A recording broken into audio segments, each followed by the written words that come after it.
Welcome back.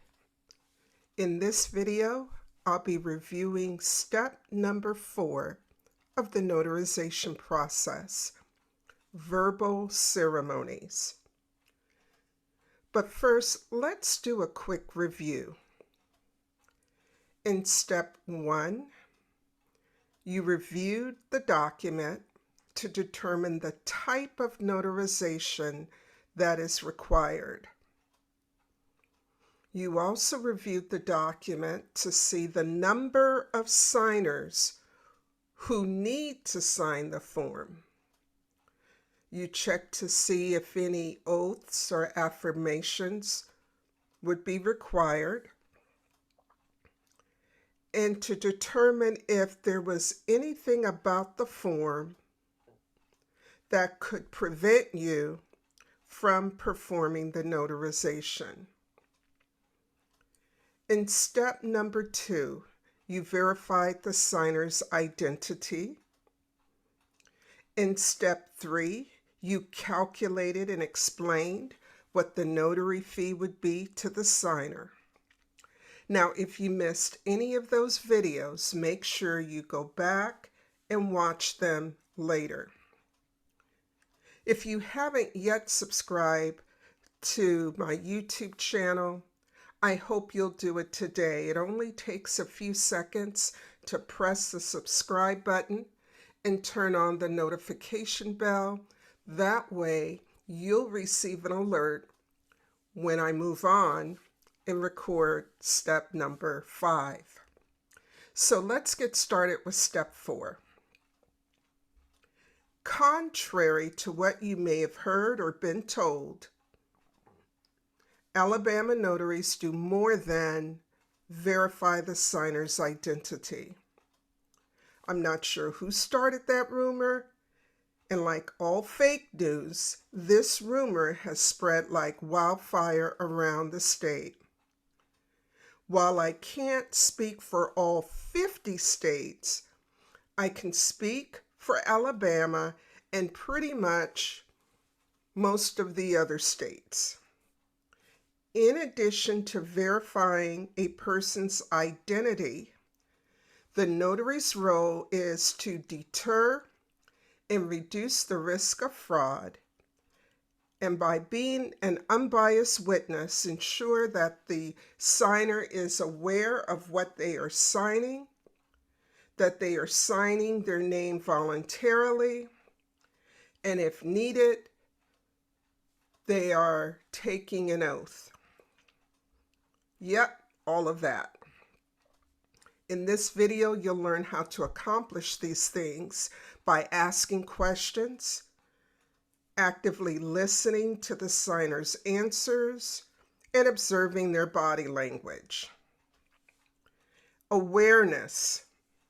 It is our responsibility to make sure the signer is alert, responsive, and communicating with us in a clear and confident manner. That's before they pick up the pen to sign anything. And this step comes before you administer any required oaths. Knowingly, ask the signer if they've read or reviewed the document, and then ask if they understand the document. Ask them to tell you how the form will help them or affect them in some sort of way. If the form that they want you to notarize allows their child to travel outside of the United States with another family member, the signer should be able to say that to you.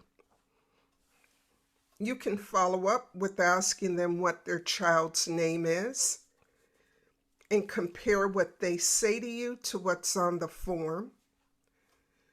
You can also follow up and ask how the family member is related to the signer and what the family member's name is, and make sure that is what you see on the form. take a step further and ask them where the family member and the signer's child will be traveling to, and if it's a special event. You're not interrogating the signer, you are having a conversation so that their responses to these questions can inform you as to the status of their awareness and knowingness. If the form is a bill of sale, they should be able to say to you that by signing the bill of sale, they are either selling a car, a truck, or a boat. Ask them a little more about the car, the truck, the boat.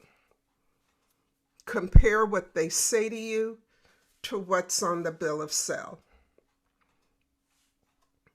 Willingness. It is also a notary's responsibility to make sure the signer is not being forced or coerced into signing the form.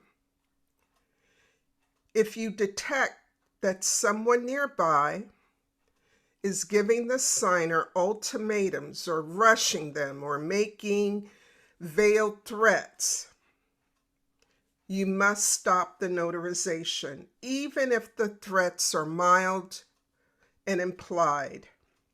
You may have to ask to speak with the signer privately and request that the others leave the room.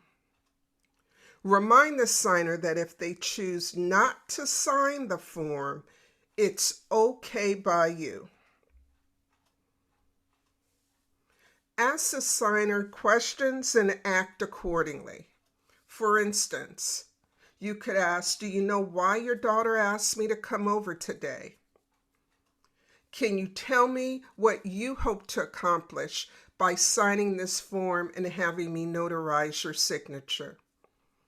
You can also ask, are you having any reservations about signing this form? Be direct. Ask, is anyone forcing you to sign? Do you think you need more time to think this over? And ask, hey, do you have any questions? And granted, you may not be able to answer the questions, but you can give them time to reach out to the right parties to get their questions answered. And then you can resume the notarization or reschedule for another day. There will be notarizations that require you to place the signer under oath. That's when you ask them to raise their right hand and answer the following question. Mr. Jones, do you swear under penalty of perjury that the information you've provided on this affidavit is true, so help you God? An affirmation could go like this. Ms. Smith, do you affirm under penalty of perjury that the contents of this document are true?